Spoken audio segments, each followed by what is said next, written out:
না, না, আজকে তোমাদের জ্ঞান দেব না। আজকে একটা ভালো গল্প বলব। গল্পটা হচ্ছে একবার এক বনের মধ্যে এক মৌমাছি আর এক গোবরে পোকার মধ্যে খুব ভালো বন্ধুত্ব। একদিন তা মৌমাছি তার বন্ধু গোবরে পোকাকে বলছে, ভাই রে, তোর এই গোবরেই জন্ম, গোবরই খাস, গোবরেই বাস করি, আর গোবরেই তোর মৃত্যু। তা তুই কোনোদিন মধুর স্বাদ পেয়েছিস?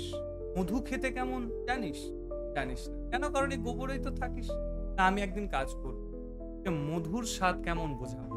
মধুর স্বাদ যদি একবার পাস তাহলে গোবর খা। পরদিন সেই মৌমাছি কি করে, সে তো ফুলে ফুলে মধু সংগ্রহ করে বেড়ায়, সেখান থেকে মধু সংগ্রহ করে এনে ওই গোবরে পোকা বন্ধুর কাছে এসে গোবরে পোকা বন্ধুকে বলছে, ভাই তুই মুখ খোল, আমি তোর গোবরে পোকার যে মুখ খুলেছে, মধুকর অর্থাৎ মৌমাছি তা মধুটা গোবরে পোকার মুখের মধ্যে ঢেলে দিয়েছে। এরপর যখন গোবরে পোকা সেই মধুটিকে খাচ্ছে, তখন মৌমাছি বলছে, বল কেমন খেতে, গোবরের থেকে কেমন খেতে বল। তখন গোবরে পোকা বলছে, এ তো একেবারে আমার গোবরের মতনই খেতে, ওই মধু একেবারে আমি যেমন গোবর খাই তেমনই খেতে। শুনে তো মৌমাছি আশ্চর্য, কি গোবরের মতন খেতে? হওয়ার কথা না, একটু সন্দেহ হয়। গোবরে পোকাকে বলে, এই তুই মুখ খুলতে দেখি। এই মুখ খুলেছে, দেখছে গোবরে পোকার মুখের মধ্যে গোবর লেগে আছে, সে কারণে সে মধুর স্বাদ বুঝতেই পারছে না। এখান থেকে কি বোঝা যায়, যে আমরা যখন জ্ঞান দিই না কাউকে, মানে একটা ভালো জিনিস, একটা জ্ঞানের বিষয় আমরা যখন কাউকে সার্ভ করি, দিই, তখন এখানে একটা জিনিস অবশ্যই নির্ভর করে যে পাত্র কেমন। আমরা যদি সৎ পাত্রে জ্ঞান দান না করতে পারি, তাহলে সে জ্ঞানটা নষ্টই হয়।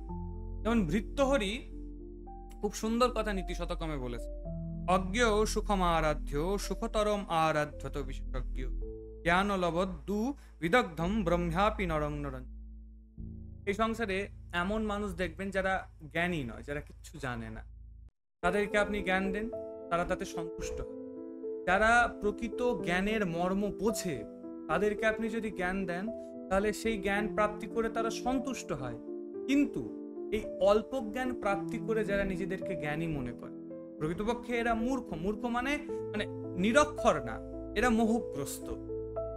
এই কারণে এরা কি হয়, এদের ডিগ্রি হয়তো প্রচুর আছে, কিন্তু এরা প্রকৃতপক্ষে মূর্খ। অর্থাৎ এরা সামান্য জ্ঞানকে অর্জন করে মনে করে যে ব্রহ্মাণ্ডের সব জ্ঞানের অধিকারী আমি হয়ে গেছি, সবকিছুই আমি জেনে গেছি। কিন্তু এই জগতে কত কিছুই না অজানা রয়েছে যা আমরা জানি না। এছাড়াও ভগবান শ্রীহরি, ভগবান শ্রীকৃষ্ণ অর্জুনকে বলেছিলেন, ভগবানও তো অর্জুনকে জ্ঞান দিয়েছিল, এবং এখানে তো ম্যাটার করে যে কেন অর্জুনকেই জ্ঞান দিল। ভগবান একটি শ্লোকে বলেছেন, শ্রদ্ধাবান লভতে জ্ঞান তৎপর সংযিত জ্ঞান লব্ধা পরা শান্তি তীরে নাধিগচ্ছতি।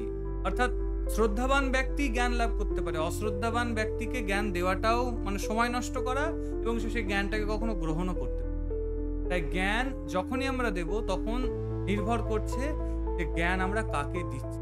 সেই জ্ঞানটা কি সৎ কাজে লাগবে, নাকি সেই জ্ঞানটা একটা হাসি ঠাট্টা মজা, কিংবা সেই জ্ঞানটাকে নিয়ে বিদ্রুপ করা বা সেই জ্ঞানটার অপব্যবহার করা, এইভাবে কাজে লাগে।